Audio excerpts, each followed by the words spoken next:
Welcome everybody to EV Owners Lounge, episode 11, and we have with us the lovely Gill Nowell from EV England and various other backgrounds. She will introduce herself in a minute if you're not familiar with Gill, and we also have Sham Chowdhury, Chief Operating Officer for Manta Ray Mobile Array EV.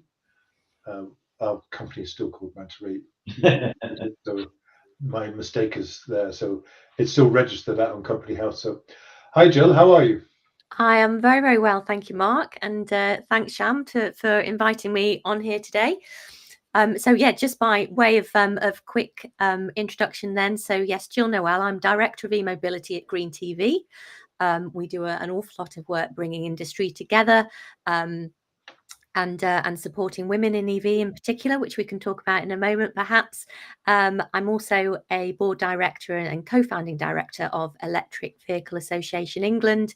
EVA England is we're a community interest company that we set up in 2020 to offer a voice to both the current and prospective drivers. So we do a lot of lobbying into government, the most recent one being the response to the zero emission vehicle mandate consultation. So let's start there. Tell us more about the ZEV mandate response. What's been going on? Yeah, so government went out to industry and beyond, really to gauge views on the flexibilities. So I suppose kind of the real detail and nuts and bolts of the zero emission vehicle mandate. And we've taken it as EVA England as an opportunity to really engage with our membership base, to really make sure, as we always do, that we are representing EV drivers. So just a few of the recommendations we put forward to government are, for example, around expanding the EV salary sacrifice schemes so that more people are able to access that scheme, to get more people into affordable electric vehicles. Also, for example, a simplified application and permit process for cross-pavement charging solutions. Also, compliance with accessibility standards for drivers with disabilities. So, you know, we have PAS 1899 that's all about ensuring that charging hubs are accessible. We'd like government to go a little bit further on that. And then this is one that I'm really keen on as well.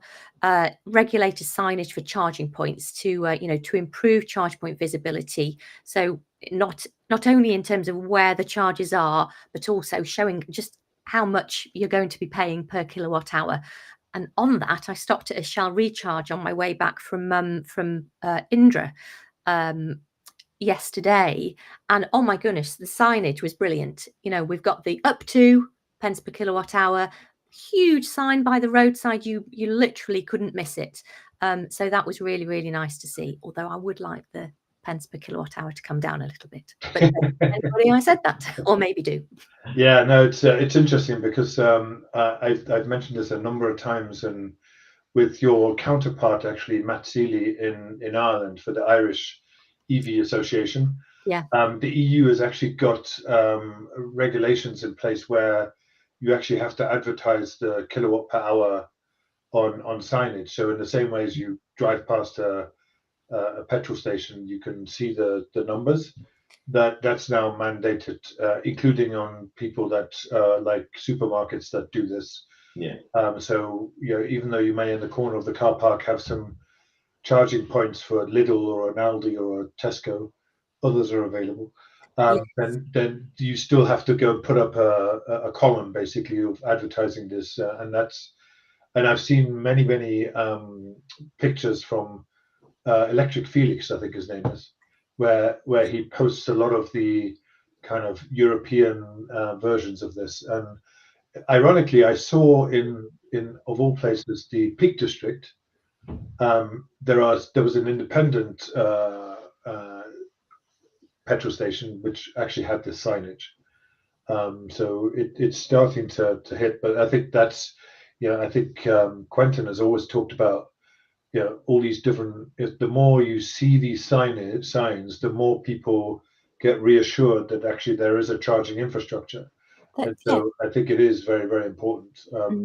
not just for the kind of rapid charges, but also pointing out that a lot of the car parks, especially council car parks, have charging points as well. Yeah.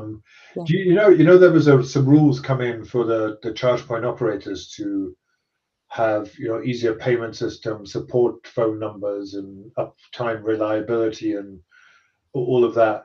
Do you think that hadn't started to have it? Because I think it came in late last year in terms of doing that. Do you think that's had started to have an effect?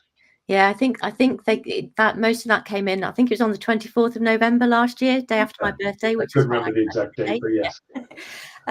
But yes, I think so, and I think there's some reports that circulate on LinkedIn every so often that shows how charge point operators are really starting to adhere to these requirements under the smart charging regulations, which is really encouraging to see, and it's only going to encourage more people to have confidence in making the switch.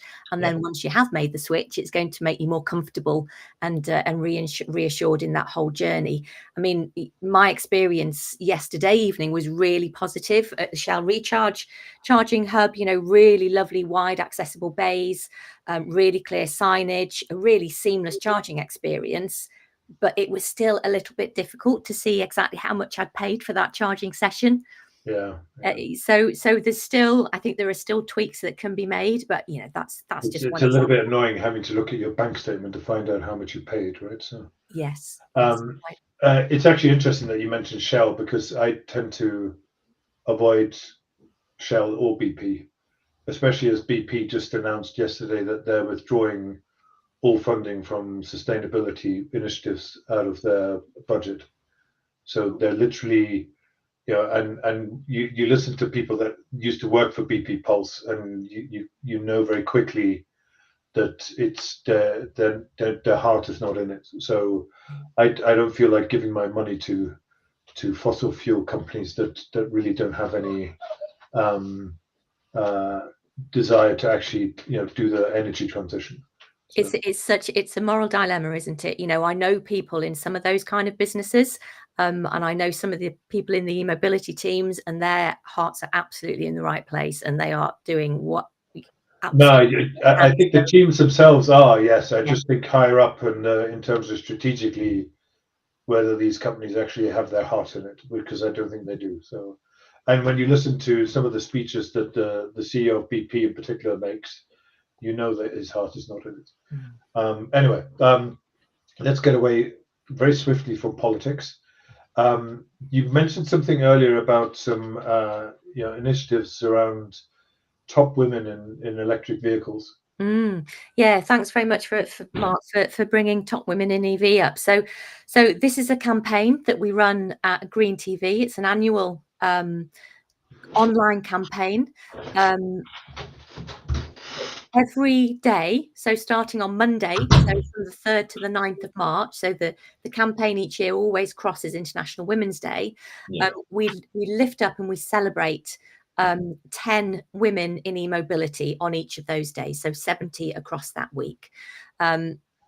Each day has a different theme. So, for example, one day may be innovation, one day is rising star, one day is charging and accessibility, and one day is fleet. So there are lots of different themes. And the idea is to really acknowledge, recognize, and celebrate all the different women across all the different areas of working in e-mobility. So that's really exciting. So that takes place on LinkedIn from Monday for 7 days. And I'll just, if I may, just give a shout out to our Sector Day partners for this year.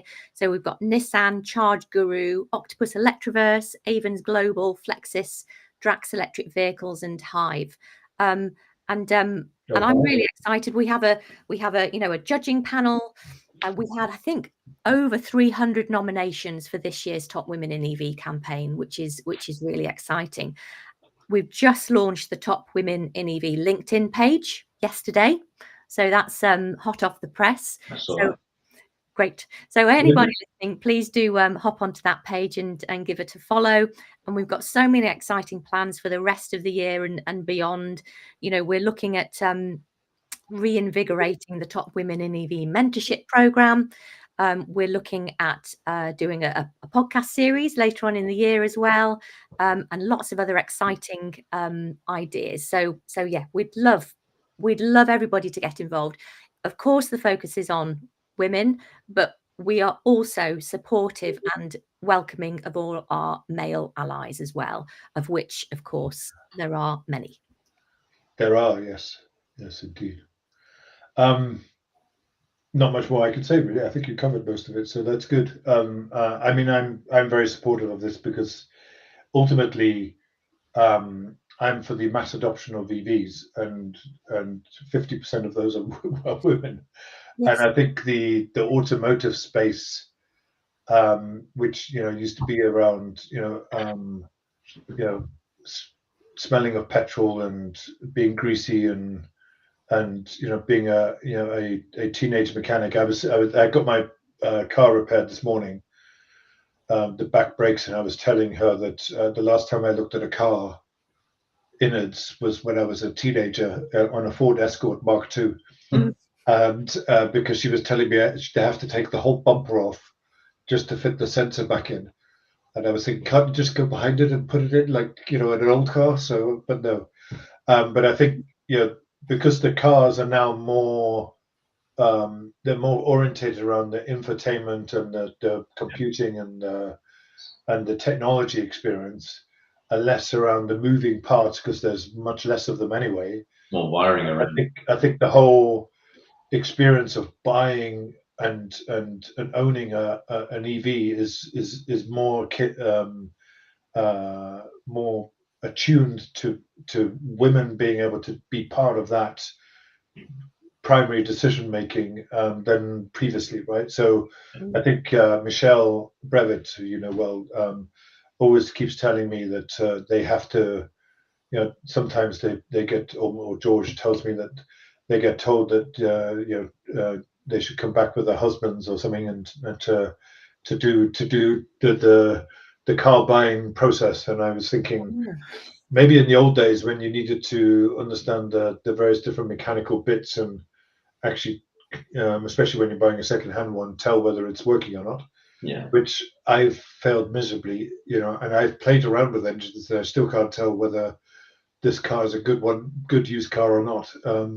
I remember buying in the US an Audi, and within like 20 miles, it had a engine check light on it. So, I failed miserably detecting whether that was a good car or not. So, I think it's a really good idea, and I think it will help with the mass adoption of EVs. Yeah, definitely. And I think there's still a big piece of work to be done in dealerships. And, when you go for a test drive in an electric car, not only the information that they offer you, because, if you're new to EV, you just might not know the right questions to ask about range, about battery size, about efficiency, about maximum charge speed, for example, which are all, probably quite important questions to ask.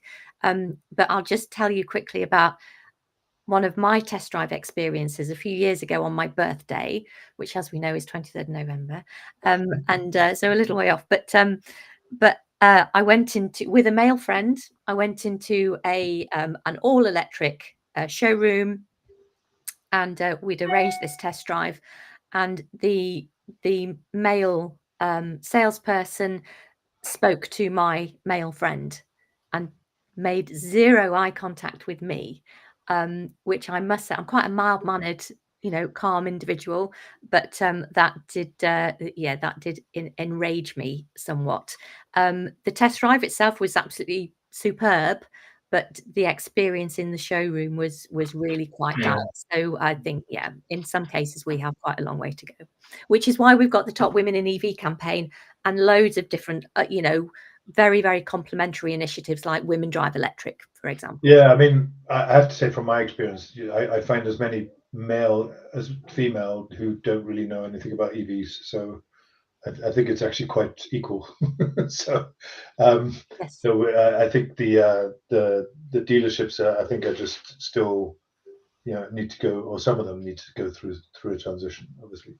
Just a question, Joe, in regards to women's needs for driving and non-women counterparts, is it the same or similar type of request or information or help they need or support, or is it just because it's the same but they need a bit more specialist care and need in regards to their requirements is slightly different? I'm just trying to understand, because I thought for an electric vehicle everyone will have the same type of need, if that makes sense, because it's the common thing is the vehicle, but then obviously there might be some special. I think highlighting that will be really important on another aspect of it, really, because I think it's important to help whichever category or person is looking to buy it, really, to help their needs. That's right, and it comes into the whole marketing, doesn't it, as well, of Yeah. electric vehicles. When you understand how a person feels, what they think about, then you can kind of adjust your approach appropriately. So for example, I know that research has been done that shows that women are more interested in the safety aspects of a vehicle, so they will naturally want to understand that more. And perhaps more so than sort of our male counterparts, for example. So there are differences, and we might respond better to a more lifestyle approach when it comes to sort of marketing. Auto Trader has done a load of research, and of course they have an absolute goldmine of data behind EV buying, both new and used, and of course car buying in general. So they have some really great insights on that front. But yeah, absolutely, it's certainly not one size fits all when you're trying to sell to kind of the female contingent. Yeah, it was interesting.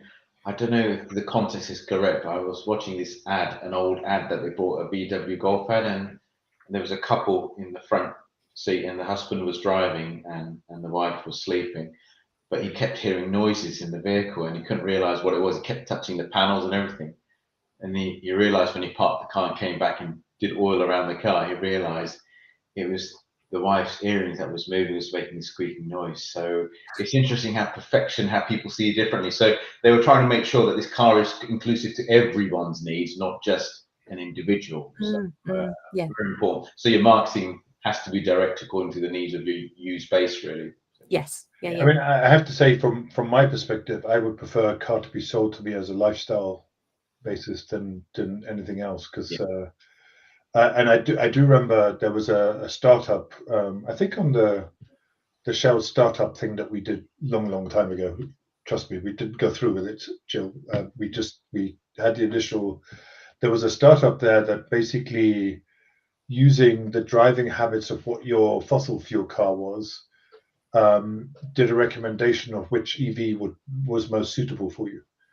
And I think there's also an app that does that now, right? This one, I think, he was using the telemetrics of the car itself to go and understand what your driving habits were. But a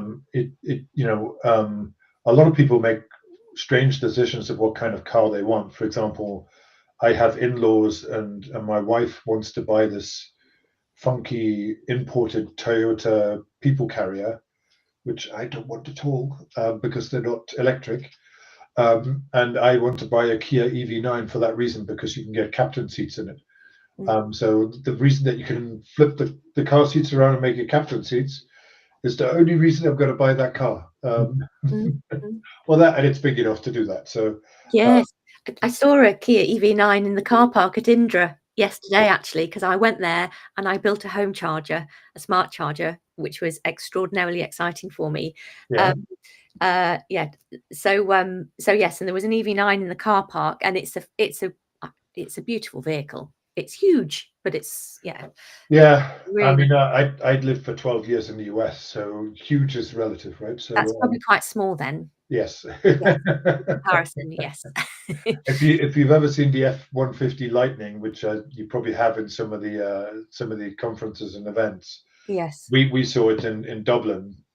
It's small compared to that. So Yes. but I wanted to move on to like a different topic, more on there's obviously there's the mandate in terms of moving manufacturers over to selling EVs, which I think last year was 22%. I can't remember what it is this year. It's higher, but I was wondering, how you thought that transition was going for the OEMs, the car manufacturers, both here and abroad, in terms of, because we've heard a lot of noises from Volkswagen and BMW, especially the German kind of OEMs, that and some others, that, can we slow it down? Can we, defer the 2035 or whatever it is in the EU? Can we relax some of these things because it's hurting their industry? And when you look a little bit deeper, you realize that actually it's not EV sales that is hurting that industry. It's a whole load of other things. But Chinese competition is one of them. But I was wondering what your take on it was. Yeah, I think hopefully stating the obvious, any deferral of that date will just set the investor community back again, and that's the last thing that we need to happen. So I think for me, that's the primary reason why, we need to stay with the date, whether that's in the UK and Europe. I don't, as far as I'm aware, there's no question of us moving the 2030 date again, for example. Technically, my understanding is that certainly for the UK, all the automotive OEMs met the zero emission vehicle mandate requirements for last year. In part, largely, to the flexibilities, I think. And it's interesting, sort of on the OEM front, we are seeing an awful lot of new EVs coming in from China. I mean, a bewildering number, actually. I set up, I don't know whether I set up an online free resource photo library for EVs and charging called EV Clicks a number of years ago. And even a couple of years ago, I think there was something like 27 different Chinese brands for electric vehicles, and that's that's a few years ago now. So that number is only increasing. I went to the launch of XPeng in the UK a few weeks ago. They've got a number of EVs out now, as well as their so-called flying car, that I don't think will be coming to the UK anytime soon. But it's I happen to know this space a little bit, right? So, because some of the other things I'm doing is in this space. So, vertiports, which is what you need to be able to take what I call the EV tolls, as they're called, right? So, EV takeoff and land, vertical takeoff and landing. They are so they're actually doing pilots or air taxis in Dubai. There's a vertiport actually in the UK that was built by Air One, which is an Israeli company, and there's at least a couple of companies that are producing these primarily, I think, initially as air taxis. This vertical takeoff and landing, and when you go to a country that's a little bit bigger than the UK, right? So let's take the US for example. Going from Long Island to New Jersey, or Long Island to New York, which is a roundabout way, or Connecticut, is a long roundabout drive. You can take a 2.5 hour drive down to 30 minutes with this personalized EV toll. So I know it sounds like it's a long way away, but there's actually a whole industry that's working on making that real. Yeah, absolutely. Yeah, I believe so. And I was fortunate enough to sit in one of the XPeng vehicles, a couple of years ago, actually, now in Norway. But anyway, I mean, they're taking orders now for Dubai. So they are actually a thing.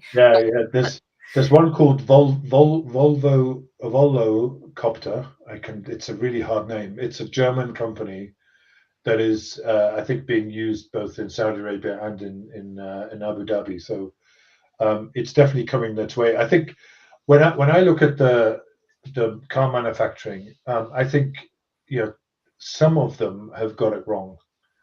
By some of them, I think when you look at Vauxhall and the price parity that they have, and you mentioned this before, Gill. So they're looking to have vehicles in all different sizes at affordability, at the same price parity as the diesel or petrol versions. And I think that's the right strategy. I think a lot of the others, especially German manufacturers, thought, okay, let us go and produce premium models only, right? So you look at the Mercedes range, right, and they're all high-end, expensive. There isn't and look, they are a luxury brand, but they also have Mercedes A types, right? And some of them are more volume than and even their C class in Germany is high volume, but they're not producing this at parity with petrol cars or diesel cars. And I think BMW is the same, Volkswagen to some extent as well. And I think that strategy, which to some extent has also been adopted by some of the legacy manufacturers in the US, is actually what's held it back, right? When you look at, I spent 9 months for my sins living in Rome. A BMW X1 is a large car in Rome. Right? The idea that you bring these big, huge, heavy EV machines into Rome when most of them drive mopeds or little tiny smart cars, or if it goes a little bit bigger, a Fiesta or a Fiat 500, the EV market is just not even applicable to them unless you buy a Citroen Ami, right, or something like that. But then you go 30 miles an hour, which is not fast enough for Romans to go crazy with. They need to be able to try and kill themselves. That's part of their makeup, I think. So they drive smart cars just as crazy as they drive mopeds, by the way. So they have a death wish on the road. And so unless they, people, the legacy manufacturers, cater to the volume, I think they're going to struggle with their strategy. Yeah, I think we need. There's no doubt about it. I think for here in the UK, certainly we need more smaller, more affordable cars. Dacia is doing it on the EV front, of course, now with a car under 15k, I believe. And we're looking at Leap Motor as well. They're about to do the same. And there will be others to follow. I'm absolutely certain of it. So, and we also, most people in the UK, I think almost 2/3 of people here, we buy secondhand cars. Yeah. We don't even go down the new route. Obviously, salary sacrifice schemes, leasing through business is really, really kind of accelerated EV uptake, which is great to see, because then those cars themselves will drop down onto the secondhand market. But on the used market, you can pick up a decent electric car for a few £1,000s now, which is great. My kind of the challenge that I foresee is on the insurance front, which is a whole massive other topic as well, especially for young and new drivers. And there are very, very, very good reasons why insurance premiums are high, especially when you want to get an electric car as your first vehicle as a new driver. But yeah, I think, remember, I had your friend, and I know your history's in insurance anyway, but I had your friend on, and I think the explanation he gave is that still to right now, the repair of EVs is expensive, and it's not because it's difficult to do necessarily. It's because there are not enough of them. And I think the other thing which I think the manufacturers should look at is rental companies, and I had this directly from the rental company, like Hertz, have stopped. Although they still have a large stock of EVs, believe it or not. Typically sitting in their pounds. So if you want to hire an EV, although it may not be advertised, just call them and they will give you one. The reason they kind of went away from that strategy is because they had a lot of problems with people misunderstanding the instant power that an EV has. And so they had a lot of fender benders and accidents and incidents, which really hit their bottom line and wasn't worth their while. And even though the maintenance and the upkeep of an EV is much cheaper than a petrol or diesel car, that balance of incidents and people not understanding how to drive an EV, if they could somehow put a throttle in artificially somehow, that you didn't have this instant power, for especially first-time drivers, you can take that setting off right when you become more experienced. I think would go a long way to maybe reducing the insurance, but also rental companies putting it back on their roster. So Yeah, absolutely. I think something really interesting that we should look at is the idea of graduated driving licenses. I believe that they are, they're used very successfully in Canada, for example. But in that way, you kind of support the new driver through their almost, learning journey in terms of gaining that experience, whilst putting in the kind of the checks to ensure or to reduce the risk of those accidents. Yeah, but I mean, yeah, people like me, like an old dog like me, going renting out an EV, right? I probably will turn around. You want to teach me how to suck eggs? No, thank you. I know how to drive a car, so I'm just going to get in it and put my foot down, and then go straight into a tree because I wasn't aware Mm. it goes from 0 to 60 in 2 seconds. Yes, yes. I remember a while ago I had a test drive in a Ford Mustang Mach-E, Right. which, I mean, oh my goodness, talk about power under your foot. But the person sat next to me when I drove off, they said, "Oh, you've driven electric cars before, haven't you? Most people nearly go into that wall." Yeah. And that, yeah. Yes. So I think they were quite relieved. But yeah, it's certainly a challenge. But electric cars, as we know, they're simply better, aren't they? Better for the environment, better for cost savings, and especially if you can charge at home. Arguably far better technology. Yeah, The it's infrastructure actually, from the supply side of things, when you look at, the progress that the UK has made, and I'm really, the UK in particular, is made in terms of renewable energy. I think it's quite high in terms of how much renewable energy we actually have. And I think the main driver for this, which to some extent sounds like um, a, a hidden bonus, is that the electricity prices and the energy prices are so high because I think still about 30% is still reliant on gas, Mm. and the gas prices are so high.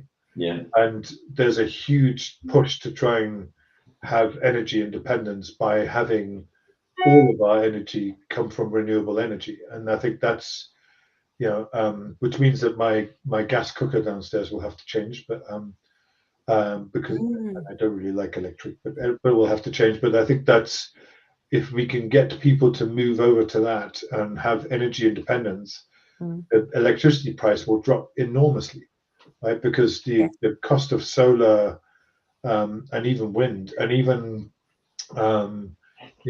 tidal and wave energy is so much less Mm. these days than it was before. And I still, people keep saying, typically ignorant people, but some people keep saying, wind and solar is inconsistent. But tidal and wave energy, trust me, it's consistent and it's there always. Yeah, And absolutely. And we had, of course, the release of the seventh carbon budget by the Committee on Climate Change yesterday, and that is, telling government that by 2040, 4 out of 5 cars need to be electric, should be electric, and half of all homes should have heat pumps. Yeah. We do the heat pump summit as well, 15th of April. I should give a shout out to that as well as, of course, as the EV summit, 17th to 18th of September.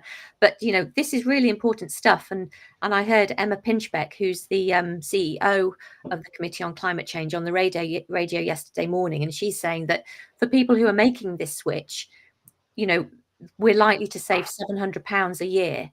So actually, the economics of a green economy really do stack up. yeah, no, I agree. It'll be interesting where the US goes with the 5 billion cut from charging infrastructure and all the different incentives disappearing. So it'll be interesting to watch the different path that they will follow, at least for the next 4 years. So It's going to have some impact globally.